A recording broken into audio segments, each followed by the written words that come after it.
The cut aches. Beneath eyelids of sky, a glimpse of cherry red, dusk, light distorted through water in a glass. Trees are sickly yellow in winter's killing ice. Only the seasons of Zana. Symphony of trees swirl, coiling, uncoiling her hair. Shoes nickel into silver along Rue Tillich in the purlieus of Rosenweigstrasse. Within walking distance of fountains, spray can graffiti, slick kitsch colour, tone cone. But there is no continuing city. Not only people but things get broken. Elevators from the underworld to the bright vaulted halls where you clamber with others noisily, wearily, while she stops in the conspiracy of streets, mends a broken fingernail with a tiny brush and polish.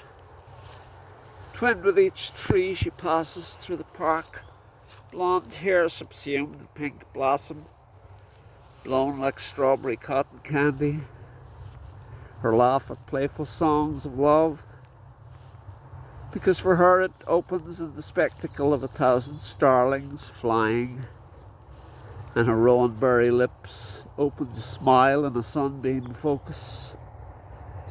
For to touch her heart is to feel life flowing as the fiery arrow of sunrise above a sleepless ocean of milk, and is by the action of her hands suspended, raised towards you, and the trees move and turn, moving sunlight, and the seashell teeth that change into pearls, while her voice ends the sonic of suffering, where the extremity of feeling pours out, flooding the senses, and dreadlocked anxiety opens into what life, what bliss.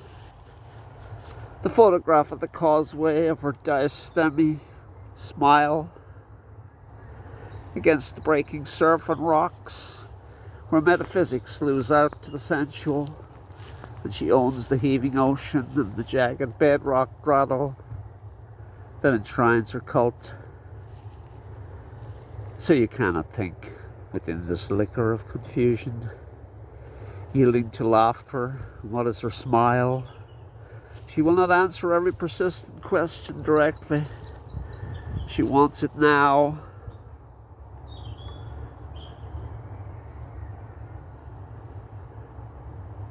And you better know what it is. The information is given in smiles. Read them carefully. And most of all, life tells you what you see is perfect. But as soon as you reveal this, she will shrug ruefully in the ultimate sport. And would you ever want it to end in solitude, such as theophany? And solitude is stronger than songs about it, deeper than contemplation. But who would neglect her for solitude? I know that to reject most of what we're told will seem elitist, but when she talks, there is the fruitfulness beyond nature's bounty. I don't believe anymore in soundbite that is abused. I don't accept your rejections of the sacred that I have tasted in her eyes and her voice, which you fake in your many presentations. Go ahead, manufacture your news and things, but I may spit on most of them because we are fleeting. You shall not lead me next door to doom. You shall not make me fear what you honour. I know our limbs are the cage, and this song is free and felt from inside outside your strictures. This song is given forever by her to me. So world, I say to you, go on your way without her or with her, for she will be known. The one untorn seam, and though you don't believe me, the untorn mind. Your world is your own and everything you sign, but it is less than schedules or crumpled cups. You will never destroy my darling. You will never break me again in this life, and her eyes shine at night beyond car-lined avenues of despair. Call this fanciful, but it is true, and holy is the truth that we are all one among the melancholy world of tears and woe. Our joy resounds in longing chains of loneliness, and her shadow and pain shows the world transfigured beyond bloom. She is alive more than time's apparent movement, taking me with her more than time ever shall. Life is not life as when travellers exhale and ask, how much time have we got? I don't ask anything, because she is in the holograph, and the melancholograph resplendent archive where time is a dimension, an abandoned vista of cities on a sea, bound by elliptical landmass, linked to wider seas. Therefore watchers from deep spaces have pity on us when the night is long and laden with luminous laptop windows, and real pain below the forgotten livid sky looms and does not regulate. For even the zillions of stars and threads smoulder into powder, and she shall not. She shall not leave me alone, for dear life is not tawdry,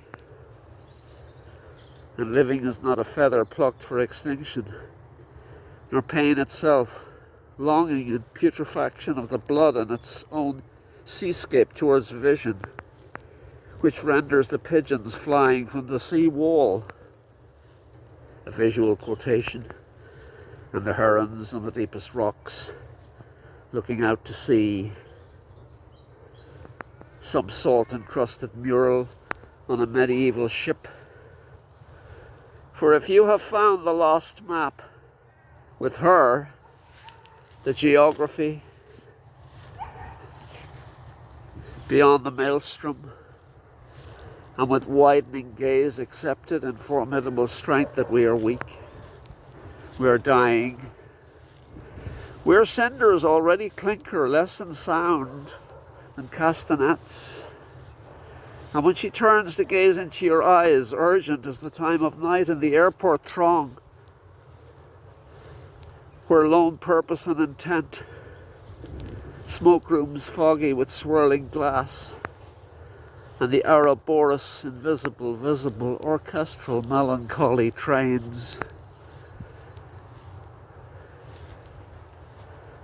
speeding full, entering the M tunnel. The hem of the sea is not beautiful then, neither lace nor silk, desert dirt, sand, threadbare grass, oasis, littered rivers in flood, the furrowed oceans of silent fish who stare aimless through their ceiling at the sun. Nature hides mysteries in water and in the oceans that potentially reveal the spectacle,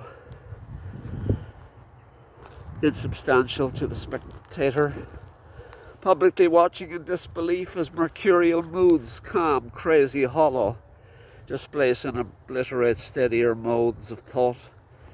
Grimy blades of grass framed in ice, and sculpted ice demigods, tight shoes, bearing their feet poised on the steel-ridged steps, still targets, time beings, ghosts, limp hands on rubber handrails, not always elliptical, moving these creatures after such a night, in clothes from stage, screen and store, to the percussion of turnstile, checkout, adagio of talk, the partial resolve of the known transaction, coffee bakery aroma of kiosks, luggage on wheels, life's hectic spiel, serious, gloomy, sorry faces mocked by weeds and vinegar rain. There's only one journey, and it is to her smile, to the angel threaded strands of her hair in the sun, to a cup she graced with her mouth and tongue, to a grove of cherry trees she planted for peace, to her house on a hill above a divided city, where she looked on killing and her eyes and actions kept aglow beneath the darkness. No, no, no, no. No, I tell you, I have been within her sacred grove, and we shall not be burned like the combustibles when the grey smoke of bitumen throbs among the vertebrae of flames, and the stench is hell. For to be touched by her is healing, and in an instant all pain, all death, all longing disappears, and in her eyes and voice is the resolution of the quest, while in her kiss a true home emerges for this earth that baffles, astounds, repels, and yet astonishes in its chant. Fix your eyes on her gaze, and this is easily done. Ask nothing of her as the tar barrels burn, and the city is shaken and quakes, as if time stops the ripples of blood that form in pools. It is not blood, it is wine from the vat. No more. No more every blown leaf and flower calls you out to her. All is resolved. We have not been created for horror solely, and the cause only known in part. So let the complete resolution in your eyes merge with a rippling smile within, without, while nature shines, and we will know. Let me repeat, we will know before we die. It is told in the pools of her eyes, into which I move down behind a waterfall to a volcanic marble entrance that opens, where starlings beat warmth and music from their wings. The goat chews grass for its green wine. Cherry trees cast their fruit into baskets. The stage-set house where she comes to the window, wild, wide-eyed, beckoning, and my name on her lips,